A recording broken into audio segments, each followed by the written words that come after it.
known the seriousness of the accident, we will thank God and our protectors for the little hurt we have.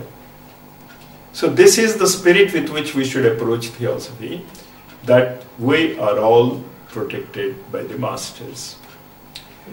That you are hearing this class itself is a proof that the call from the Himalayan masters, whom the Theosophists call as the adepts, the Sanat Kumara, Master Maurya, Master KH, and all other adepts, including the Mahachauhan, are protecting us.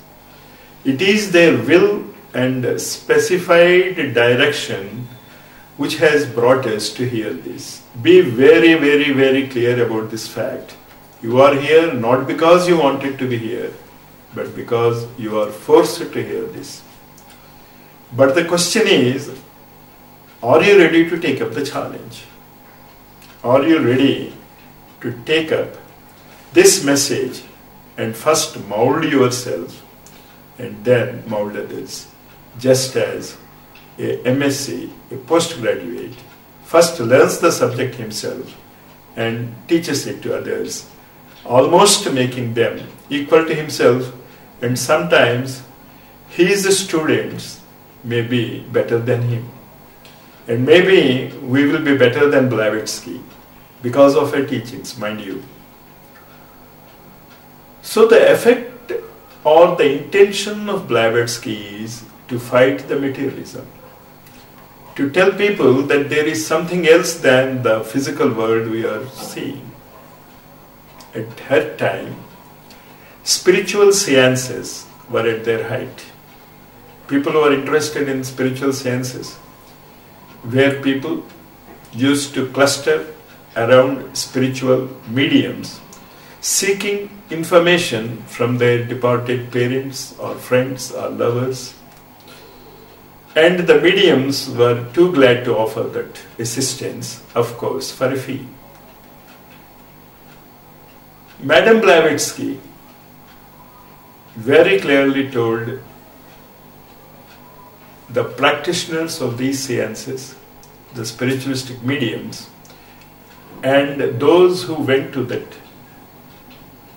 sessions, that in reality it is not the departed souls who are working out, but it is the pranks of elementals, the pranks of those field which we in Theosophy call as the third elemental kingdom. Later I will come back to this point. But whenever you find someone saying that God has asked him, God has chosen his body, and when you find some vibhuti or something miraculous events happening around you, remember they are certainly non-physical. But non-materialistic is not the concept. They are materialistic, even though they are not physical. So try to understand this difference first, what I mean by it, physical and material. If you take an example, ice, water are material. Physical, not material, they are physical. You can see it and handle it physically. But when go to steam, the another aspect of ice and water, but probably at a higher temperature. It is not physical because you can't handle it physically. If you put your hands through steam, it goes through it. But still it is material. So the pranks of the spiritualistic seances, where they used to get the messages from the departed souls or from the material levels, which latter Madame Blavatsky clarified as the etheric levels of matter. Blavatsky underwent great hardships. She was physically very weak, though looks robust. And the way people treated her, morally she felt offended, and that drained her energy. And throughout her life she has to face serious diseases and serious weaknesses. But in spite of that, she could give us most beautiful works, mainly Isis Unveiled and Secret Doctrine.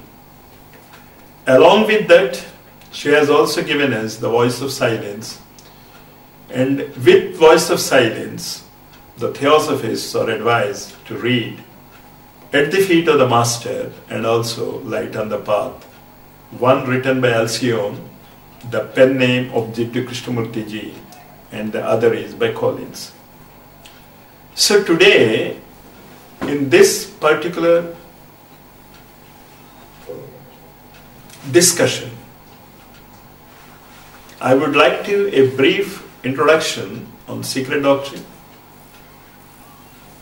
voice of silence, at the feet of the master, and light of the path as a tool to develop our spiritual talents. Now let me come to the secret doctrine aspect of Madame Blavatsky. Madame Blavatsky, almost in the fag end of her life, was given an opportunity by the masters whether she likes to continue with great suffering on this planet, with a deteriorating body, a body unable to eat or drink, continuously at pains, and still can she take the dictation of secret doctrine and can she give it to the world? Or they said, you have done much work, we appreciate what you have done, and we permit you to leave the body with Isis unveiled. That is enough. Blavatsky, see her courage. She said, I will continue. And then they allowed her to continue. And she did the writing in a great torture. For many hours, she used to fall on the ground with pain, writhing with pain. And again, after a few hours, she used to get up and write it. She could drink only a cup of tea sometimes for days altogether. With that pain and ill health, she gave us the greatest book which we can treasure, The Secret Doctrine. The Secret Doctrine was much before the times of the scientists. At that time, the scientists never believed in the Big Bang theory or the possibility of splitting of an atom. And both these she mentioned in Secret Doctrine, saying that matter is nothing but concentrated energy, crystallized energy. And later, Einstein's discoveries proved that matter is nothing but energy, and energy is nothing but matter. One is the one pole of that substance, and the other is the another pole. Spirit, one pole of matter, and matter, another pole of spirit. With this background, with this in our minds, let us understand that whatever is written in the Secret Doctrine, if we find it that it doesn't tally with our physical concepts, we are sure that later Madame Blavatsky will be proved correct.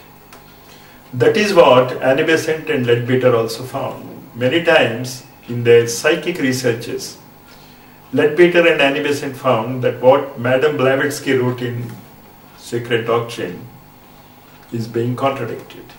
But they were very honest in their researches, and they used to write in their books that our research shows that this is to be the fact. But Madame Blavatsky has wrote in another way. But later, after 20 years, they corrected themselves and said that no, we were wrong and Blavatsky was right. Why I am asking you to remember these points is, there is a lot of confusion when people read Secret Doctrine. They say they don't understand it. They don't understand it because they need to understand it. If you understand it already, you need not read it. With this spirit, you try to understand Secret Doctrine. The Secret Doctrine is divided into two halves.